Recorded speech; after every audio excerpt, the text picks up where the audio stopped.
Debemos de siempre tener ese deseo de que otros sigan conociendo a Dios, que sigan tomando pasos para que su fe crezca. Entonces vamos a ponernos en pie, por favor, a Éxodo capítulo 9. Vamos a leer del versículo 1 hasta el versículo 12 y después el 18.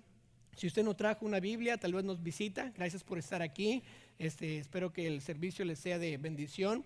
Ahí también pusimos en el bosquejo que recibió en su boletín, también está la lectura de esta noche. Si no trajo su Biblia, le invitamos a leer ahí también.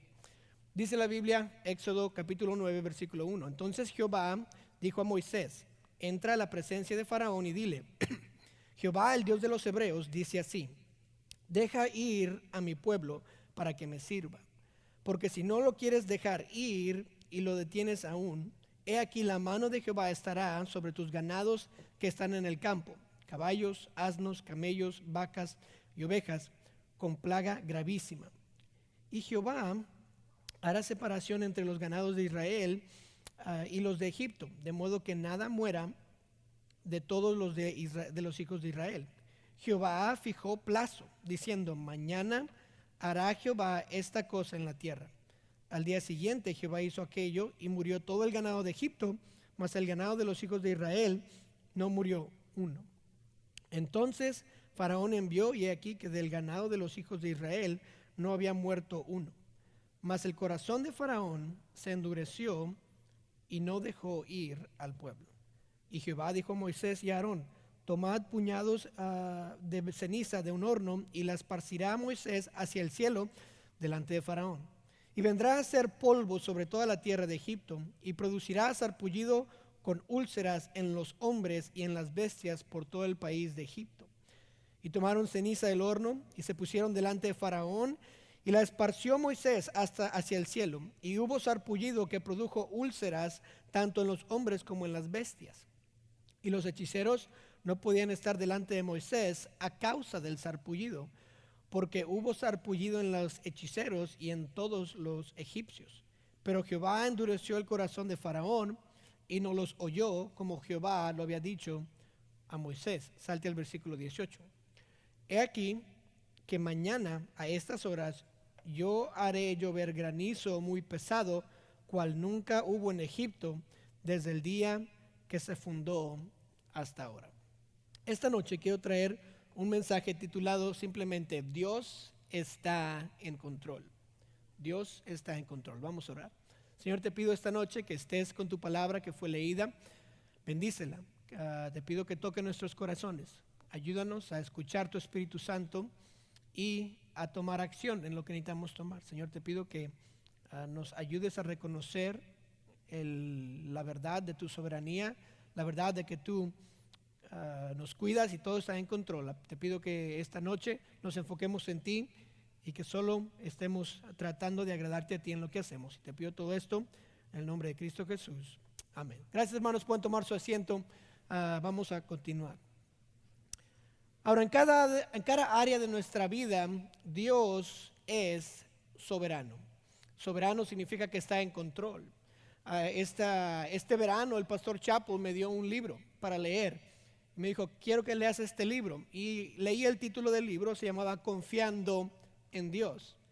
Y yo como buen cristiano dije: ¿para qué quiero este libro? Yo ya confío en Dios. Y la verdad no tenía una buena actitud acerca de leer el libro. Pero el pastor me dijo: este libro es para ti. Entonces yo dije: voy a leerlo, ¿verdad? Entonces me puse a leerlo. Y este libro, el título Confiando en Dios, estaba hablando de la soberanía de Dios, de cómo es que Dios es soberano en todas áreas de nuestra vida. Y yo me estaba pensando, ¿verdad? Pues la doctrina de la soberanía yo la conozco, yo me la sé. La verdad, esta verdad es para mí, yo la conozco, no es foránea, ¿verdad? Yo sé de qué está hablando de la soberanía de Dios. Pero al empezar a leer el libro, empecé yo a mirar y reflejar un poco acerca de cómo podemos confiar en Dios, porque Dios es soberano. Empecé a pensar un poco más acerca de la soberanía de Dios y cómo es que Dios está en control de todos aspectos de nuestra vida. Aun cuando nosotros tomamos decisiones, Dios está en control de esa situación. Él sabe lo que va a pasar y Él sabe que es mejor para nosotros. Y me empecé a pensar que a veces como cristianos lo que pasa es que sabemos de una doctrina de la Biblia Y la conocemos tan bien que hasta a veces no la aplicamos en nuestra vida, porque sabemos qué es. Y como cristianos decimos cosas así: Dios es soberano, pero yo necesito hacer esto. Decimos, Dios es soberano, pero ya no estoy orando porque Dios es soberano. Dios es soberano, pero no confío cuando Dios trae dificultades a mi vida. Decimos, Dios es soberano, pero vivo como que si Dios no existiera. Dios es soberano, pero entonces me preocupo porque no tengo suficientes ingresos, o no hay provisiones, o hay algo mal en mi vida. Pero yo conozco esta verdad: Dios es soberano. Entonces la soberanía de Dios no es una doctrina para excusar nuestra flojera o excusar el no hacer cosas para Dios. Dios es soberano, entonces me voy a quedar aquí en el sofá hasta que Dios haga que una empresa me llame. No, ¿verdad? No tengo trabajo, entonces porque Dios es soberano, Él sabe, entonces aquí me quedo haciendo nada. Claro que no. Si yo digo tal vez no tengo un plan para mi vida, bueno, Dios es soberano, Él sabe. No, eso no cuadra. La soberanía de Dios nos debe ayudar a confiar en Él mientras estoy cumpliendo con el plan de Dios para mi vida. No es una excusa para sentarme y hacer nada, es una motivación para continuar aunque haya malas situaciones en mi vida. Cuando no veo cómo la situación se puede mejorar, puedo confiar que Dios lo tiene todo bajo control. Si yo veo que no hay ninguna salida donde yo estoy, tengo que decir, Dios está en control, Dios es soberano, Él sabía que iba a estar aquí, tiene que tener un propósito esto para mi vida. Lo que pasa en nuestra vida es que yo quiero saber que todo está bajo control, en vez de confiar en Dios que todo está bajo el control de Él. Entonces tenemos esta batalla de que yo tengo que estar bajo control para sentirme bien, en vez de decir, Dios, tú estás en control, no tengo que saber todo lo que pasa en esta situación. Entonces cuando reemplazo la confianza de Dios por mi conocimiento, me comienzo a preocupar. En vez de confiar, me comienzo a estresarme. En vez de hacer otras cosas, empiezo a desilusionarme o a deprimirme, porque no estoy siguiendo lo que Dios, o no estoy confiando en Dios por lo que está pasando en mi vida. Simplemente estoy confiando en mi conocimiento, en mi sabiduría. Ahora, lo malo es que no puedo tener ambos.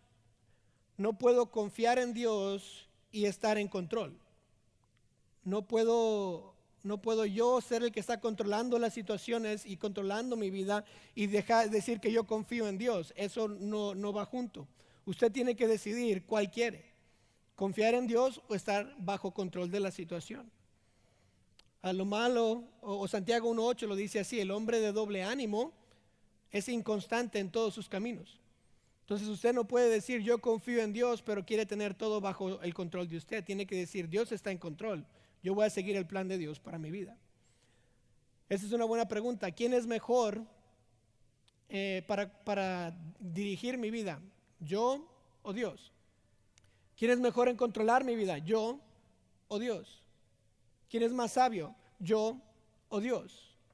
Y cuando contestamos la pregunta, entonces sabemos que tenemos que confiar en Dios. Ahora, esta noche quiero animarle a vivir una vida en donde Dios está en control y usted confía en Él, aunque no sabe cómo van a salir las cosas.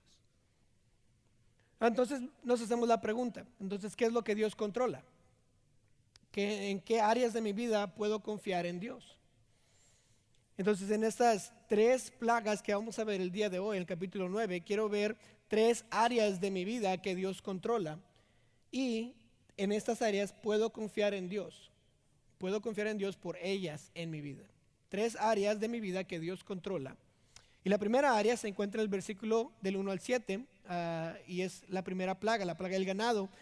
Y esta es el área: Dios está en control de sus provisiones. Dios está en control de sus provisiones. Note lo que dice el versículo 1. Entonces Jehová dijo a Moisés: entra a la presencia de Faraón y dile: Jehová, el Dios de los hebreos, dice así: deja ir a mi pueblo para que me sirva, porque si no lo quieres dejar ir y lo detienes aún, he aquí la mano de Jehová estará sobre tus ganados que están en el campo, caballos, asnos, camellos, vacas y ovejas, con plaga gravísima. Y Jehová hará separación entre los ganados de Israel y los de Egipto, de modo que nada muera de todo lo que de los hijos de Israel. Entonces la primera área de nuestra vida es nuestras provisiones. Notó que ahí en el versículo 3, versículo 4 está hablando de los caballos, asnos, camellos, vacas, ovejas, está hablando del ganado de Israel. Y como hemos hablado antes, el ganado era parte de los dioses de Israel. Si usted se acuerda, cada plaga está dirigida a un cierto dios de los de Egipto. Entonces, esta plaga de los ganados está dirigida a los dioses de Hathor, el dios Hathor. Esta es la diosa de la alegría, la música, el baile. El siguiente, esta diosa era el símbolo, era una vaca. Ahora, el siguiente dios era el dios Ptah. Y el dios Ptah, ¿verdad? Qué bonito nombre, Ptah, tenía el dibujo de un toro, y ese era el dios creador. Y el tercer dios que estaba atacando esta plaga era el dios Api. El dios Api, una vez más, tenía la figura de un toro, pero era el guardián del difunto, de los muertos. Él protegía el aliento de los que estaban muertos, que es bien raro. Y Dios dice: yo soy mayor que estos dioses. Ahora, no nada más eran las vacas y los toros, pero estaba hablando también de caballos, de asnos, de camellos, ovejas, cosas que ellos necesitaban para provisiones, ¿verdad? Si usted es como yo, usted come carne, usted come a veces cordero, ¿verdad? Si usted es de Monterrey, usted sabe que los corderos son la especialidad de los regiomontanos. Entonces, eso es lo que comemos también. Entonces los caballos, los asnos, camellos, ellos eran para llevar las cosas que ya eran tal vez las frutas, los vegetales, y iban de un lugar a otro. Acuérdese, en los tiempos de Egipto no había camiones, ¿verdad? Si usted ve un camión aquí que dice Stater Brothers, usted sabe que está lleno de comida, ¿verdad? Y va al Stater Brothers o va a Walmart o lo que sea. Allá en estos tiempos el camello, el asno, el caballo eran los que jalaban todas las comidas y iban a todos los lugares. Entonces Dios les quitó la carne, les quitó la habilidad de transportar su comida, les hizo la vida muy difícil al quitarle todo el ganado de Egipto. Ahora, no sé usted, pero si cada vez que ve una plaga de Israel es como que van empeorando, ¿verdad? Piojos, ranas, sangre en el agua, ahora no hay ganado. Cada vez como que está un poco más difícil. Ya para esta plaga, si usted da cuenta, solo los egipcios son afectados y no los israelitas. Ya Dios había dejado las plagas que no afectaran a Israel, ahora solo están afectando al pueblo de Egipto. Entonces, Dios está cuidando de los israelitas, está cuidando de su pueblo. Ahora, vamos a hacer un paréntesis porque esto no tiene nada que ver con las provisiones, pero es digno de mencionar.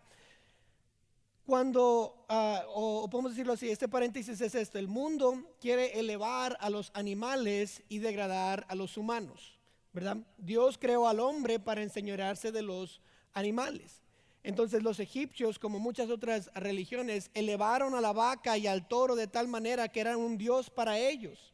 Y ellos estaban adorando a estas imágenes, a estas personas, como en la India están haciendo ahorita. Adoran a las vacas. ¿Qué están haciendo? Estaban elevando a animales y degradando a los humanos. Entonces, cuando una persona eleva la vida de un animal más que la vida de un humano, está demostrando una mente reprobada, una mente al revés, porque eso no es la intención de Dios cuando creó al hombre y a los animales. Mire lo que dice Romanos 1:21, dice: pues habiendo conocido a Dios, no le glorificaron como a Dios, ni le dieron gracias, sino que se envanecieron en sus razonamientos, y su necio corazón fue entenebrecido o se oscureció.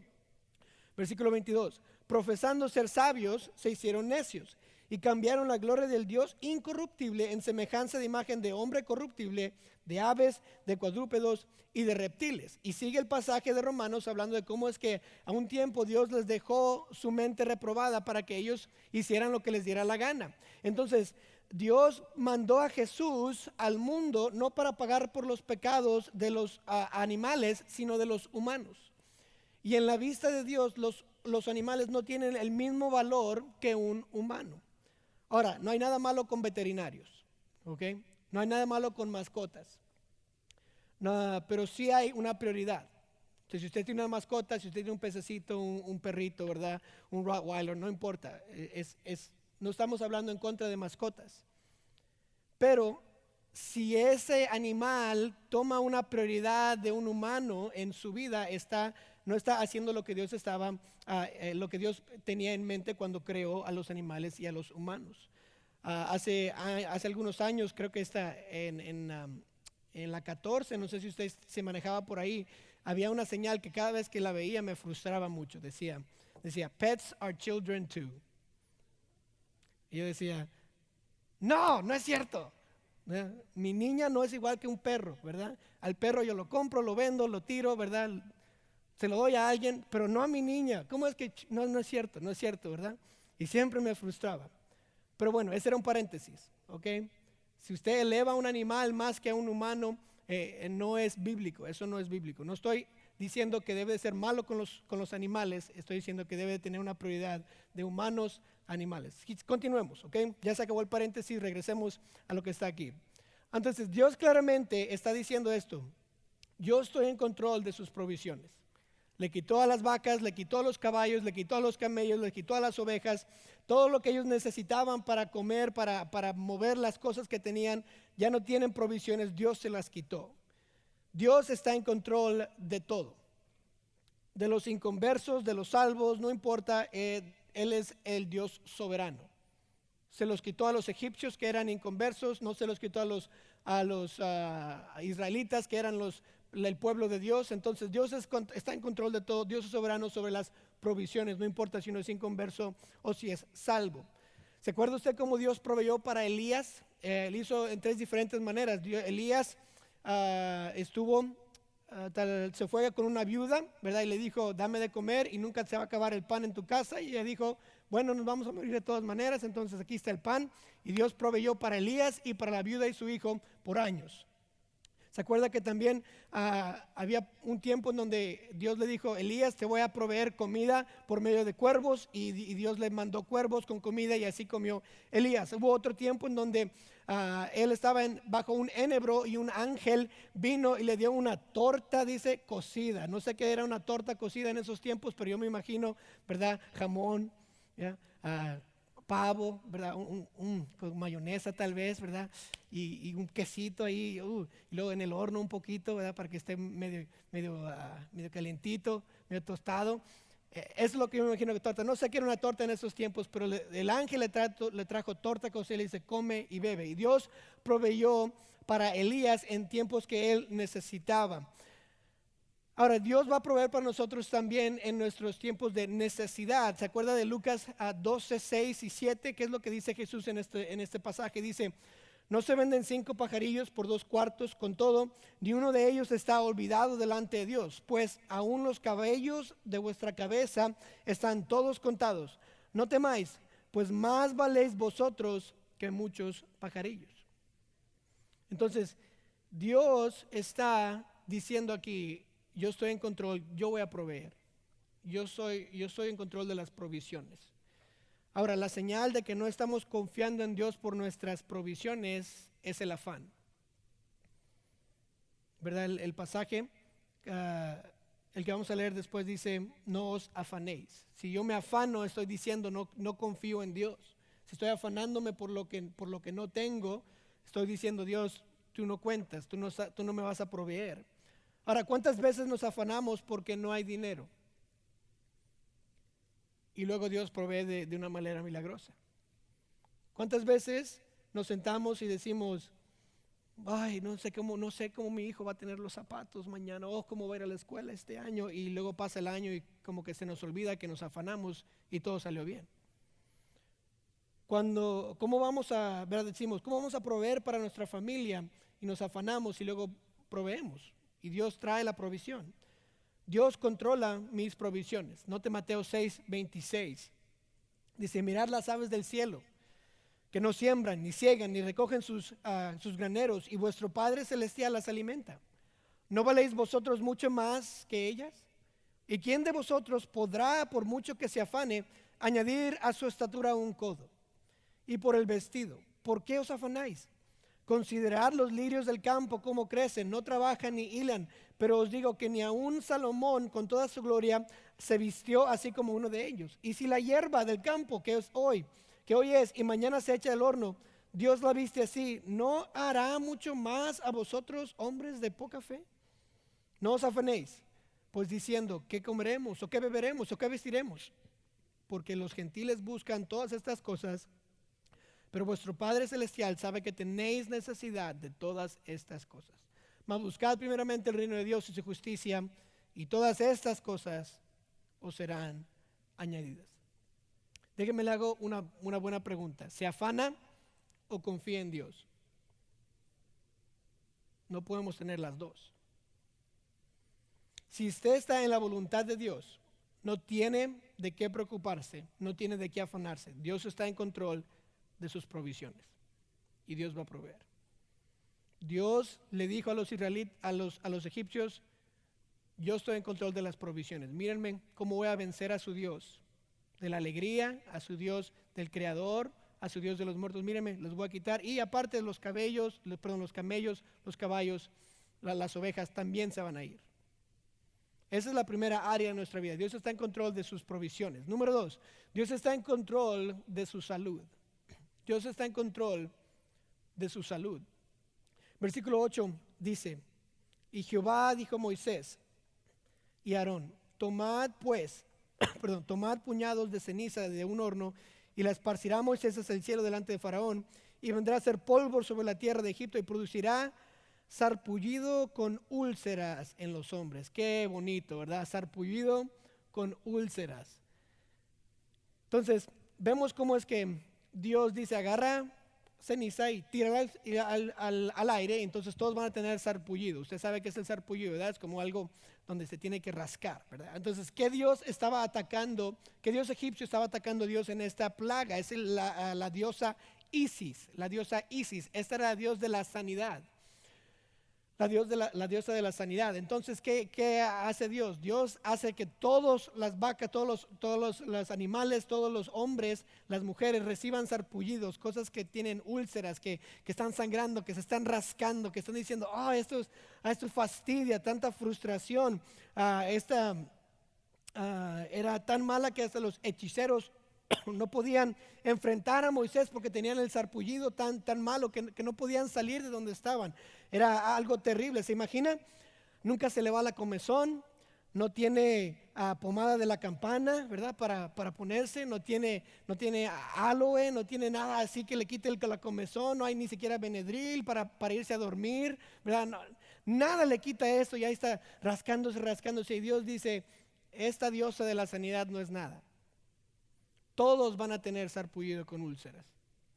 Y así lo hace rápido. Una vez más, los israelitas no fueron afectados.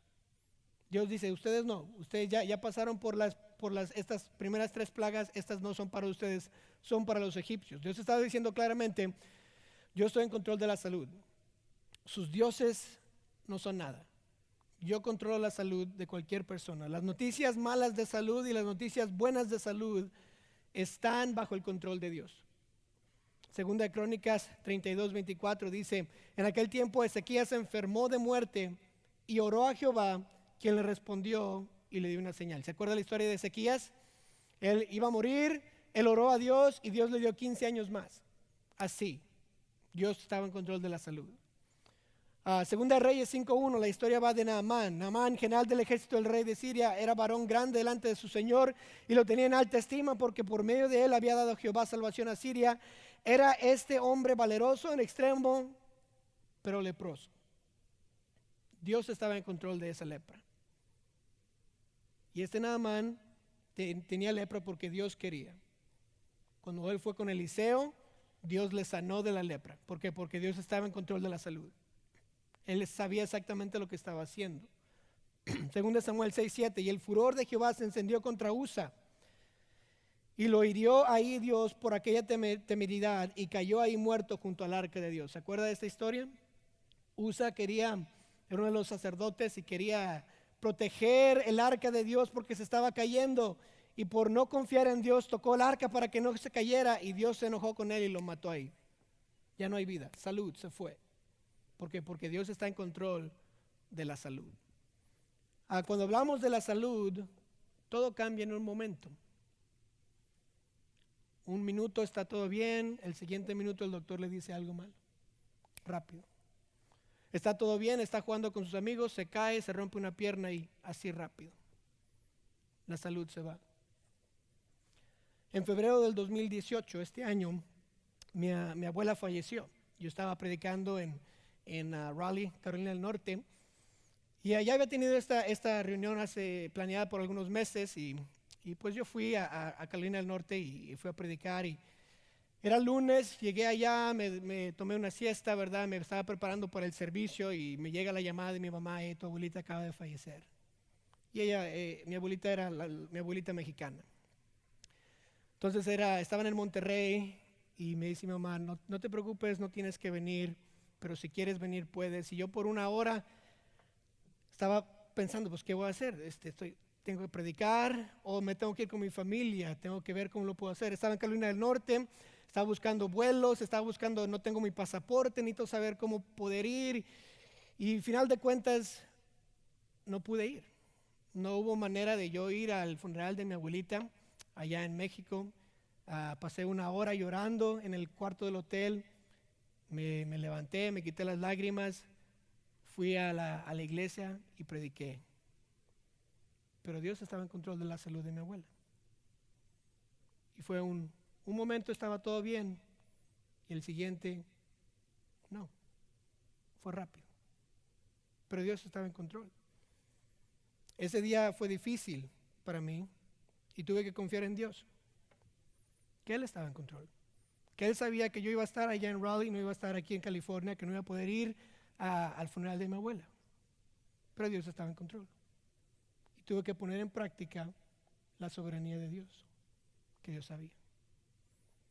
Hace algunas semanas, 2 meses tal vez, mi sobrina nació, se llama Rebeca. Y mi sobrina nació prematuramente, nació y tenía 3 libras, pesó de 3 libras al nacer.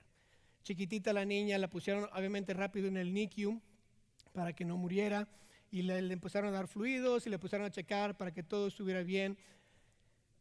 Y estábamos orando por ella por algunas semanas, y después mi hermana nos convida a todos, la familia, a mí, a mi hermano, a mis papás, y estamos en FaceTime, estamos hablando todos juntos.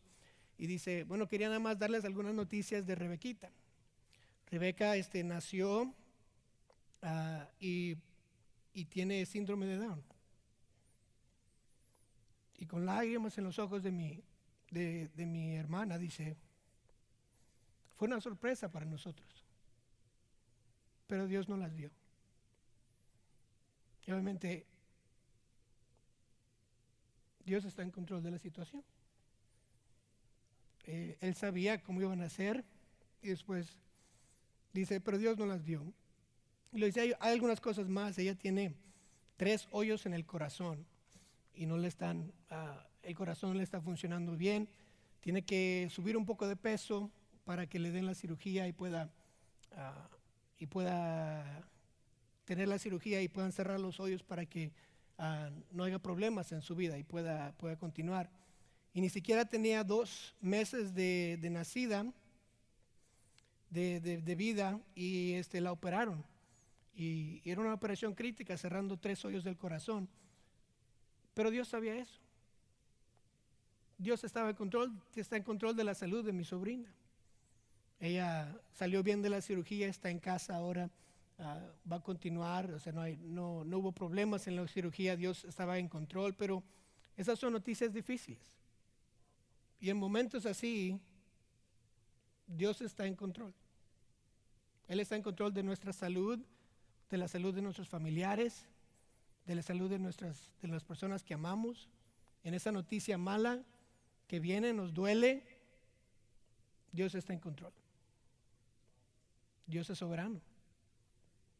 Dios está en control de mi salud, de la salud de mi familia. Dios está en control de su salud, hermano. Él sabe lo que le va a pasar, Él sabe las noticias que va a recibir en algunos meses, en algunos años tal vez.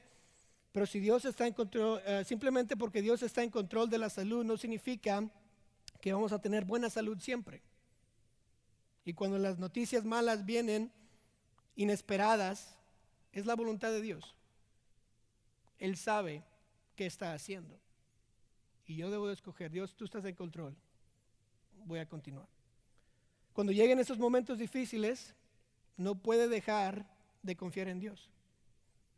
Tiene que seguir confiando en Dios. Tiene que seguir creyendo que Dios es soberano, que Él no lo va a dejar, que Él sabe lo que está haciendo en la vida de cada uno de nosotros. Dios sigue en control, aun cuando las noticias no son buenas. Entonces, la segunda área en donde Dios está en control es su salud. Primero sus provisiones, después su salud, y Dios está en control también del clima. Dios está en control del clima. Nota el versículo 13. Dice, entonces Jehová dijo a Moisés, levántate de mañana y ponte delante de Faraón y dile, Jehová, el Dios de los hebreos, dice así, deja ir a mi pueblo para que me sirva, porque yo enviaré esta vez a todas mis plagas a tu corazón sobre tus siervos y sobre tu pueblo, para que entiendas que no hay otro como yo en toda la tierra. Porque ahora yo extenderé mi mano para herirte a ti y a tu pueblo de plaga, y serás quitado de la tierra. Y a la verdad yo te he puesto para mostrar en ti mi poder, y para que mi nombre sea anunciado en toda la tierra. Todavía te ensoberbeces contra mi pueblo para no dejarlos ir. He aquí de mañana, que mañana a estas horas yo haré llover granizo muy pesado, cual nunca hubo en Egipto, desde el día que se fundó hasta ahora. Envía pues a recoger tu ganado y todo lo que tienes en el campo, porque todo hombre o animal que se halle en el campo no sea recogido a casa, el granizo caerá sobre él y morirá. De los siervos de Faraón, el que tuvo temor de la palabra de Jehová, hizo huir sus criados y su ganado a casa, mas el que no puso en su corazón la palabra de Jehová, dejó sus criados y sus ganados en el campo. Ahora, notó un poco cómo es que Jehová cambia aquí su manera de decir las cosas. Les da una advertencia a los egipcios y les dice, mañana va a llover granizo y fuego. Y si quieren, salven a sus ganados, si no, van a morir. Algunos creen lo que Dios dice, otros no creen lo que Dios dice. ¿Y qué pasa? Dios lo que promete se cumple y viene fuego, viene granizo, ¡pum! Mata al ganado, mata a todos los que están afuera. Ahora, el Dios del clima o el Dios del cielo de los egipcios es el Dios Nut, el Dios Nut. Y Dios, una vez más, está diciendo, yo estoy en control del clima. Su Dios no está en control, yo estoy en control del clima. Yo controlo el cielo, el relámpago, la lluvia, el granizo. Él envió granizo acompañado con fuego. Esa hubiera sido una tremenda una vista, ¿verdad? Viendo ahí granizo caer, fuego caer al mismo tiempo. Yo no sé usted si ha estado en una lluvia de granizo, pero me acuerdo yo tenía unos 10 años. Y en estos 10 años, y cuando yo tenía 10 años, vivíamos en Monterrey y empezó a llover. Y mi hermano, yo, mi hermana nos emocionamos tanto que salimos a mojarnos en la lluvia. ¿Quién hacía eso de niño, verdad? Qué bien, ¿verdad? ¿Se acuerdan? Es algo emocionante salir y llover. Y después mi hermano salimos y mi hermano dice, ay, ¿por qué me pegaste? Y yo, ¿qué? ¿Estás loco? Nadie te pegó, ¿verdad? Y otra vez empezamos a escuchar como que piedras estaban cayendo al piso. Y luego empezamos a ver al piso y agarramos unas cositas y era hielo. Y era mi primera vez viendo yo granizo. Y yo, ¿será este granizo? Y empezó a llover más granizo. Y mi hermano, mi hermana y yo nos metimos rápidamente a la casa y vimos el granizo de afuera y estamos, wow, está lloviendo granizo. Es la primera vez, ¿verdad? ¿Saben lo que pasó cuando llovió granizo? El carro se empezó a agarrar onditas, ¿verdad? El carro se vio diferente después de la lluvia de granizo. Y el granizo era pequeñito. Y estaba haciendo daño al carro, haciéndole onditas al carro. Imagínense el granizo que cayó aquí en Egipto, grande. Era algo tremendo. ¡Pum! Grandote. Y aparte de eso, por si no fuera suficiente, viene también fuego, ¿ok? Para que, por si se congeló un poquito, aquí está quemadito, ¿verdad? Así las dos, rápido. Era algo tremendo. Este granizo era grande, era algo que tal vez era impresionante saber. Y hasta Dios les avisa y les dice, va a llover granizo, saquen las cosas, métanse a la casa. Y algunos no le creyeron. Después de seis plagas no le creen a esta. Qué inteligentes, ¿verdad? Los chavos estos. Ahora, en el tiempo de Elías, si usted se acuerda, Dios paró la lluvia por 3 años y medio. Elías oró y la lluvia paró por 3 años y medio. Dios paró el sol para que Josué pudiera ganar la batalla contra los amorreos. Paró el sol, así, ¿por qué? Porque Dios está en control del clima. ¿Se acuerda Jesús? Paró los vientos y el mar se calmó. ¿Quién es este que aún los vientos y el mar le obedecen? Es Dios. Así paró el clima. Él está en control del clima. Cuando hace viento aquí en Lancaster, Dios está en control del clima. Todas las hermanas dicen, no es cierto, ¿verdad? No es cierto. Cuando llueve o no llueve, Dios está en control. Cuando está atrapado en el aeropuerto porque hay mucha nieve y está nevando y todos los vuelos están cancelados, Dios está en control. Él controla el clima. Cuando está con sus familiares, están en Florida ahorita pasando por un huracán, Dios está en control. Él sabía que el huracán iba a pasar. Cuando hay un tsunami allá en el Asia, Dios está en control. Dios está controlando esa situación. Entonces, ¿por qué nos enojamos cuando el clima no es bonito? Cuando no hay sol y 70 grados y un viento bien suavecito, ¿por qué nos enojamos? Si Dios está en control del clima, no deberíamos enojarnos, no deberíamos quejarnos, no deberíamos hacer nada de eso. ¿Por qué? Porque le estamos diciendo a Dios, tú no sabes lo que estás haciendo. Este no es el plan que yo tenía hoy para esta lluvia, este no es el plan que tenía hoy con este viento. Pero si Dios está en control, ¿para qué me frustro? ¿Para qué me enojo? ¿Para qué me quejo? Si yo sé que Dios está en control, el clima va a ser lo que Dios quiere. Y yo puedo estar confiando en Dios. Si en verdad creemos que Dios controla el clima, entonces tenemos que confiar que Dios sabe lo que está haciendo cuando el clima no es bueno. Y si el clima no es bueno, Dios está en control, puedo continuar. Entonces, pregunta, ¿qué dice usted cuando el clima está malo? ¿Cómo actúa? ¿Cómo se comporta? No actúe, hermano, de tal manera que se esté quejando con Dios. Confíe que Dios sabe lo que está haciendo con el clima. Y cuando no hay buen clima, Dios sabe. Y cuando hay buen clima, gracias a Dios, Dios sabe. Entonces, ¿cómo es que un cristiano puede estar gozoso aun cuando la situación está mala? Pues porque cree en Dios y cree que Dios está en control. Y si cree en la soberanía de Dios, no se va a quejar, no se va a preocupar, no se va a afanar, no se va a desilusionar con lo que pasa. Él va a confiar en Dios, que Dios está en control y que Dios, y esa persona va a vivir su vida como Dios le ha pedido vivir, porque Dios está en control. Él es soberano. En mis provisiones, Dios está en control. En mi salud, Dios está en control. En el clima, Dios está en control. Ahora, tiene que pedirle perdón a Dios por desconfiar en Él esta noche. Que se ha quejado mucho del clima últimamente, o se está quejando con Dios porque no tiene buena salud o porque algo le está doliendo. Tal vez necesita ejercitar confianza en Dios esta noche, esta semana, este fin de semana. En unos momentos yo le voy a invitar al altar para que haga cuentas con Dios, para que pida perdón si es necesario, para que reconozca y le diga a Dios, Señor, voy a confiar más en ti porque tú eres soberano. Yo voy a confiar en mi salud, voy a confiar en las provisiones, voy a confiar en el clima, en ti por estas diferentes áreas de mi vida. Señor, tú eres Dios soberano y quiero confiar en ti, no quiero afanarme, no quiero preocuparme, no quiero desilusionarme, tú eres Dios. Vamos a orar.